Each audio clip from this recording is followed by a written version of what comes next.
Your father cut ties with this family a long time ago. We have the $3.8 million Apex migration this weekend. If you walk out to cry over a dead man, do not bother coming back. And consider your grandfather's inheritance permanently forfeited. I stared at the glowing screen of my phone. The text was from my Aunt Melissa, the CEO of our family business. I was standing outside a hospital room, holding a plastic bag with my dad's watch and house keys inside. She completely bypassed any basic human sympathy. To her, my father dropping dead was just a frustrating schedule conflict. I am Amanda, and I just turned 31. For the last 5 years, I ran my own independent tech firm on paper. But in reality, I was the invisible spine holding up my family's entire corporate empire. Aunt Melissa sat in a corner office, on the 40th floor, surrounded by imported marble. My cousin Brandon paraded around with a vice president title, wearing custom suits paid for by company expenses. I wrote the core code. I built the server architecture from scratch. They took the massive salaries and the industry credit. Every time I asked for fair compensation, they weaponized our bloodline. They called my free labor a family duty. My dad was the exact opposite. He was the estranged black sheep. He ran a tiny, dust-filled clock repair shop in rural Wisconsin. He spent his days hunched over a wooden workbench, smelling of oil and black coffee. He taught me patience. He taught me that real value takes time to build. What the public did not know about Melissa's flawless empire was that the foundation was completely rotting. I managed the data gateways. The desperate, scrambled wire transfers crossed my screen daily. Melissa lived like royalty, secretly over-leveraging every single company asset to fund her lifestyle. She personally guaranteed a massive loan to cover her tracks. That $3.8 million Apex migration was not a routine upgrade. It was her absolute lifeline. If that migration failed, the bank would trigger a default. They would seize her mansions, her cars, and her precious CEO title. I walked into her glass-walled office later that afternoon, clutching a glossy funeral home brochure. I asked for exactly 4 days off. 4 days to bury my father. Brandon leaned against the mahogany doorframe, rolling his eyes. Melissa looked up from her monitor and delivered that vicious ultimatum right to my face. Her cruelty stung, but the frantic twitch in her jaw gave her away. It was not just arrogance. It was the suffocating, raw panic of an executive backed into a financial corner, absolutely terrified that her underpaid niece was about to accidentally pull the plug on her entire fake life. I remember sitting at the far end of the long mahogany table every Thanksgiving. Melissa used to hold out her empty wine glass without even looking in my direction, just waiting for me to refill it. I was the hired help. The quiet, obedient niece who fixed their server crashes at 2 in the morning and swallowed their condescending jokes. They broke my spirit back then. But today, standing in her pristine office, looking at the frantic twitch in her jaw, the obedience completely evaporated. I am the one holding the hammer now. I forced my face into a blank mask. I gave her a single, slow nod. Understood, I said. I turned on my heel and walked straight out of the glass building. The brass bell above the door of my dad's clock shop chimed as I stepped inside. The familiar scent of sawdust, old oil, and black coffee instantly grounded me. I set my laptop down right on his wooden workbench. I own the core software architecture. My independent company holds the ironclad copyright. For 5 years, the family business only accessed it through a vendor access key I provided for free. I opened my administrator dashboard. I navigated to the active vendor licenses. 1 click. I legally revoked their access for a direct terms of service violation. Then, I rerouted their entire client portal. I replaced their sleek, million-dollar interface with a stark, hard-coded, undeletable error screen. Service suspended. Legal and license violation by management. Bullies like Melissa project this terrifying aura of absolute power.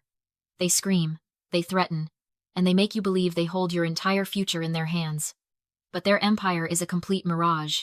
It is built entirely on the invisible, exhausted labor of the exact people they treat like garbage. The second you find your worth and legally withdraw your mind, your hands, and your code, the illusion shatters. They are instantly exposed.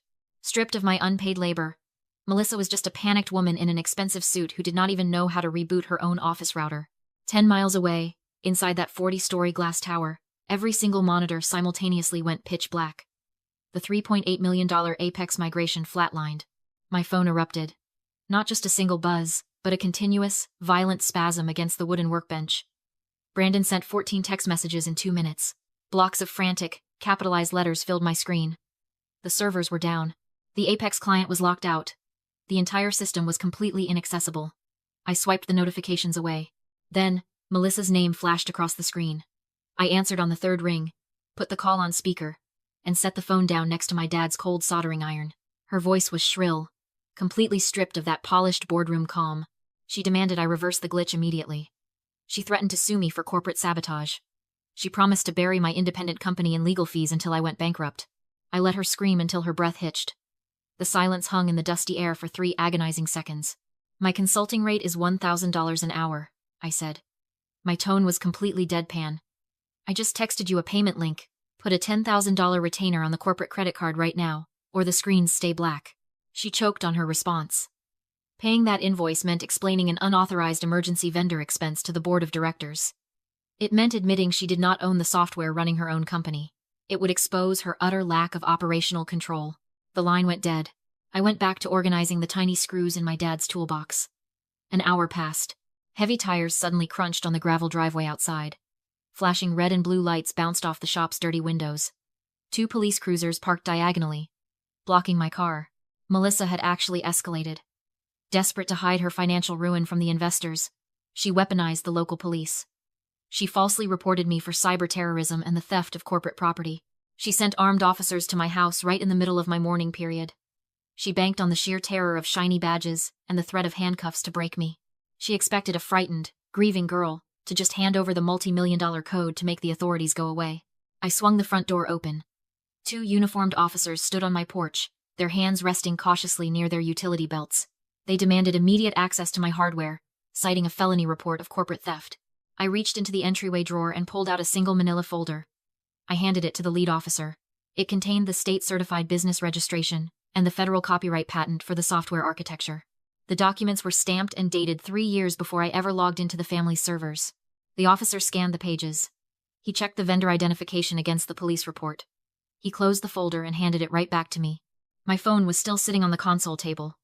Melissa was breathing heavily on speakerphone, just waiting to hear me break down and surrender.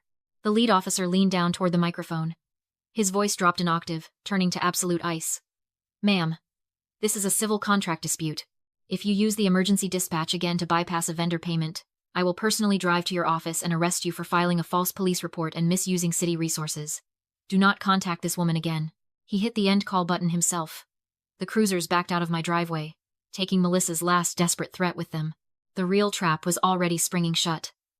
I never drafted an email to the board of directors. I made the client do the destroying for me. At exactly 2 o'clock, the executives from Apex logged into the portal to initiate their $3.8 million data migration. They hit my hard-coded error screen. They read the words legal and license violation. Panic is highly contagious. The Apex executives immediately dialed the family board of directors. They threatened to pull their entire contract and sue the family empire into the ground for gross negligence. Inside the boardroom, the crisis meeting was brutal. Melissa sat at the head of the long mahogany table. Sweat pooled at her temples. Her hands shook violently as she clicked her mouse, desperately trying to pull up a backup server that simply did not exist. Brandon shrank into his leather chair, staring blankly at his expensive shoes, completely mute. The investors demanded the truth. Cornered by the Apex executives and her own board, Melissa had to look those billionaires in the eyes and confess. She had to admit she never actually owned the core software running the company. She had to admit she lied to the shareholders, lied on the bank loan applications, and just triggered a multi-million-dollar breach of contract because she refused to let her niece bury her father. She built her entire identity on being the untouchable matriarch. Now, her makeup was smudged, her voice was cracking, and she was begging for a second chance from men who only cared about the bottom line. The board held an emergency vote right there in the room. They stripped Melissa of her chief executive title, effective immediately. They dissolved Brandon's vice president shares on the spot. Their empire collapsed before dinner. Security escorted Melissa out of the glass lobby that very afternoon.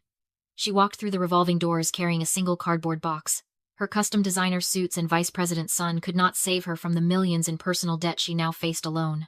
The board of directors called my cell phone the very next morning. They bypassed the family bloodline completely. Instead, they signed a multi-year, highly lucrative licensing contract straight with my independent company. The Apex deal survived. The family empire, as Melissa knew it, shattered into pieces. Thursday morning was cold and crisp. I stood in the quiet, grassy cemetery in rural Wisconsin. A handful of Dad's old friends gathered around his simple wooden casket. Nobody from the corporate tower showed up. They were too busy fighting off bankruptcy lawyers to pretend they cared. I stared down at the fresh earth. A strange, overwhelming peace settled into my shoulders. People always tell you that turning your back on family is the ultimate sin. We are conditioned to endure the abuse, to keep showing up at the holiday dinners, and to bleed ourselves dry just to keep the peace. But standing there, the truth hit me with absolute clarity. Walking away from Melissa and Brandon was not an act of cruelty. It was the highest form of self-respect. Blind loyalty to a toxic bloodline is just self-betrayal with a polite label. I never struck a match to burn their empire down. I simply took my hands off the pillars and let the massive weight of their own arrogance crush them. Cutting that cord was the exact moment I finally honored my father's true legacy. 4 months later, the federal bankruptcy court finalized the liquidation of the family holding company. Aunt Melissa was formally indicted on 2 counts of wire fraud and 1 count of falsifying corporate records to secure the $4 million commercial loan. To avoid federal prison, she accepted a brutal plea deal, taking 5 years of strict probation and a court-ordered restitution of $2,500,000. The social fallout was absolutely merciless. The elite country club she treated like her personal kingdom quietly revoked her membership. The high society friends who used to drink her imported wine suddenly forgot her phone number. Cousin Brandon was forced to sell his custom sports cars at a public auction. He now works a mid-level data entry job, reporting directly to a manager half his age. 6 months after the funeral, a pale pink envelope arrived in my mailbox. The return address belonged to a modest apartment complex across the city. Inside was a handwritten letter from Melissa, 2 full pages of flowing cursive, dripping with manufactured nostalgia. She wrote about how much she missed our family dinners.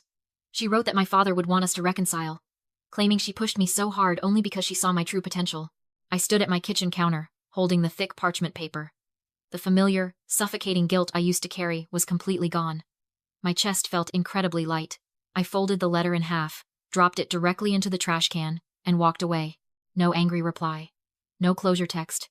Just absolute, deafening silence. My independent firm expanded rapidly after securing the direct Apex contract. We hired 12 new engineers, moved into a beautiful office space, and finally built a culture rooted in mutual respect. The greatest victory, however, is that my weekends finally belong to me. I spent Thanksgiving this year hosting a dinner for my chosen family. My lead developer, my college roommate, my husband, and my dad's old buddies from the clock repair shop all crowded around my dining table. We ate off mismatched plates. We laughed until our ribs ached. Not a single person asked me to sacrifice my peace for their profit. Society constantly conditions us to believe that family is a sacred, unbreakable bond.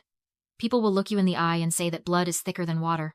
What they hide from you is that toxic individuals will use that exact concept as a weapon to extract your labor, demand your absolute compliance, and drain your sanity. They do not love you. They love the endless utility you provide. If you are exhausted from carrying the weight of ungrateful people, write these 3 rules down. Rule number 1. DNA is merely a biological fact, not a lifelong VIP pass to disrespect you. You do not owe your mental health, your financial stability, or your peace of mind to a shared last name. Rule number 2. True power is simply the ability to withdraw your invisible labor. You do not need to scream. You do not need to seek vicious revenge. You just need to cleanly and quietly stop fixing their messes. Bullies are terrified of personal boundaries because their entire survival depends on exploiting yours. Rule number 3. Peace is incredibly expensive, but the cost of staying is your soul. Losing my grandfather's inheritance and shattering the illusion of a loving family was a heavy, painful price. It bought back my autonomy. Have you been playing the dedicated fixer for a family or a company that would discard you the second you prioritize your own life? What invisible, unpaid labor are you giving away today? Drop a 100 in the comments if you have ever had to walk away from toxic bloodlines to save yourself. Share this story with someone who desperately needs the courage to finally send their own invoice. I am Amanda. And for the first time in my entire life, I am completely free.